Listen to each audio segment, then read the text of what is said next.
నమస్తే, welcome to our channel SR9 TV Telugu. మన channel subscribe చేయండి, లైక్ చేయండి, షేర్ చేయండి. ప్లీజ్ సపోర్ట్ మీ. ఆంధ్రప్రదేశ్ ముఖ్యమంత్రి నారా చంద్రబాబు నాయుడు గారు ఎన్నికల్లో ఎటువంటి హామీలు ఇచ్చారు అంటే సూపర్ 6 హామీలను ఇచ్చారు. ఈ 6 హామీలను అమలు చేయడం సాధ్యం కాదని అప్పుడు ముఖ్యమంత్రి, ఇప్పుడు ప్రధాన ప్రతిపక్ష నాయకుడు జగన్మోహన్ రెడ్డి గారు చెప్పారు.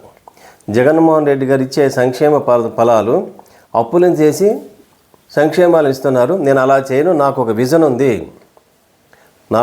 ఉంది. నేను ప్రపంచ మేధావిని, నాకు ఏదైనా సాధ్యమవుతుంది. సంపదను సృష్టించగలను, తద్వారా ఆదాయాన్ని పెంచగలను. ఆ ఆదాయంతో నేను ఇచ్చినటువంటి 6 హామీలను ఖచ్చితంగా అమలు చేసే బాధ్యత నాది అని చెప్పారు.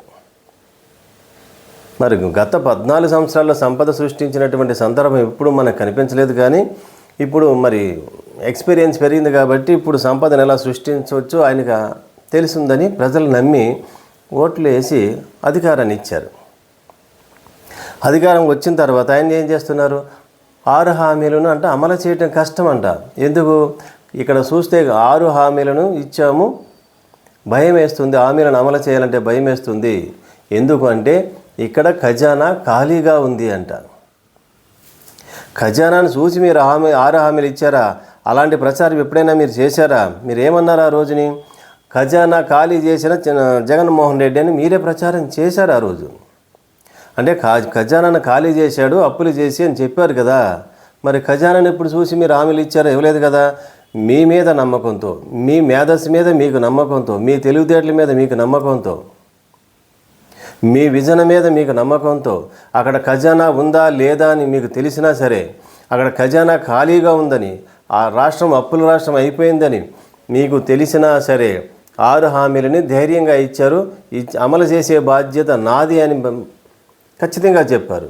ఇప్పుడు ఖజానాతో పనే ఉంది మీకు? సంపాదన సృష్టించండి, సంపాదన సృష్టించి ఆదాయాన్ని పెంచండి, ఆదాయం ద్వారా ప్రజలకు 6 హామీలను అమలు చేయండి. ఇది కదా మీరు చెప్పింది.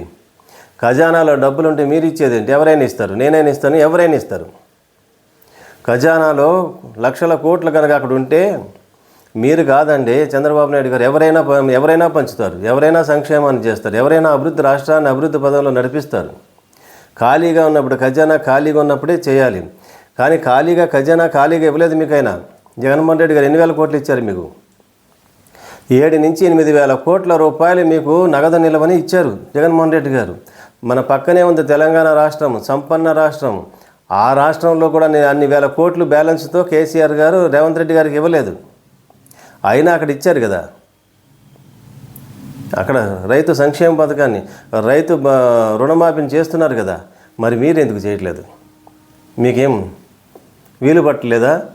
చేయలేమని తెలిసి మీరు చేయలేనటువంటి హామీలను ఇచ్చిన ఆ నెపాన్ని జగన్మోహన్ రెడ్డి గారి మీద, ప్రజల మీద వేయడానికి ప్రయత్నం చేస్తున్నారు. సంపద సృష్టిస్తారంటే ఎలా సంపద సృష్టిస్తారో చూద్దాం. చూడండి ఏం జరిగిందో రాష్ట్రానికి.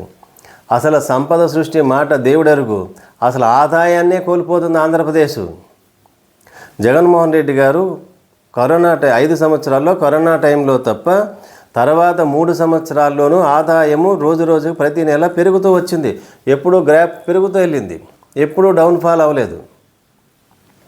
మరి మీరు అధికారాన్ని చేపట్టి 2 నెలలు అయింది, 2 నెలలు కావస్తుంది.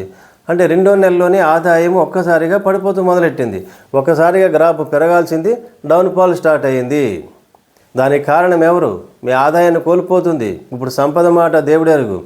ఉన్న ఆదాయాన్ని ఆంధ్రప్రదేశ్ కోల్పోతే మీరు ప్రభుత్వాన్ని నడపడం కష్టమైనప్పుడు 6 హామీలు మాట దేవుడెరుగు. అసలు 6 హామీలు అమలు చేయడం మీకు సాధ్యం కాదన్నట్టు మీరే చెప్పారు.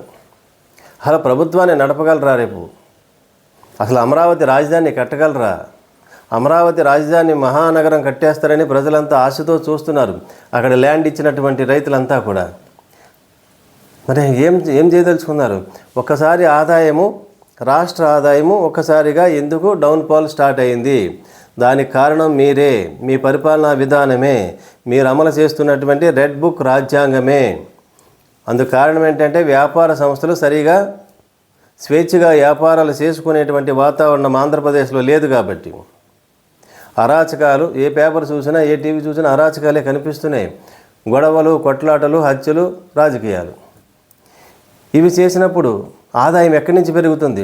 ప్రభుత్వ ఉద్యోగులను వారి విధులకు ఆటంకం కల్పించకూడదు. ఎప్పుడు వారి యొక్క ఉద్యోగ ధర్మాన్ని సక్రమంగా నిర్వర్తించినప్పుడు వారి ఆదాయాన్ని సక్రమంగా కలెక్ట్ చేయగలుగుతారు.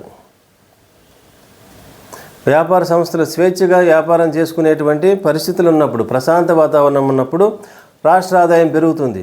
కానీ మీరు చూడండి ఏం చేస్తున్నారు, ప్రతి జిల్లాలోనూ ప్రతి ఊర్లోనూ ఏదో ఒక కొట్లాట జరుగుతుంది.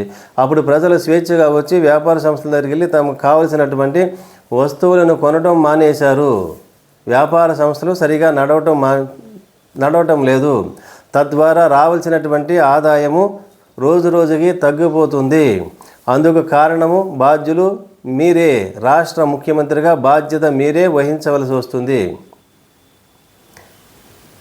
ఇప్పటికైనా ప్రజల్లో శాంతిని నెలకొల్పండి, ఒక భరోసాని ఇవ్వండి, నమ్మకాన్ని కల్పించండి, వ్యాపారాలు స్వేచ్ఛగా చేసుకునేటువంటి పరిస్థితులను కల్పించండి.